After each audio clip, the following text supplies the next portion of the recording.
My name's Chuck Sardellis, and I own a mold remediation company.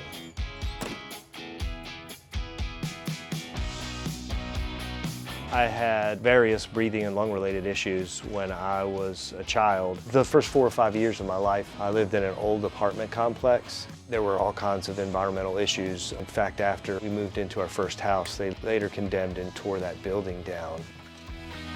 We use DOT because of the labor savings. We became an early adopter. We wanted to help give them feedback and really develop the product. We get amazing results. I think it's going to be an industry-changing product. We love that there's low odor and just a lower chemical burden for us. With other products, we've had complaints from customers about the smell wafting up into the living environment from a crawl space. With DOT, we just don't get those complaints. One of our employees actually had a lung collapse. He can use DOT and walk away from that project, and it doesn't impact his breathing or his lung situation at all.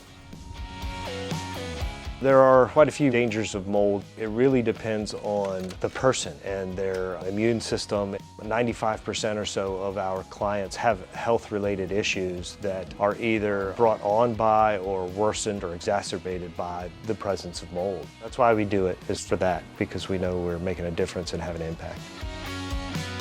In our profession, we deal with cleaning mold. In order to do that, there are toxic chemicals that are involved to effectively clean it and treat it and remove it. But with DOT, we're loving what they stand for. It's great for the safety of my employees, and it's great for the safety and health of our customers.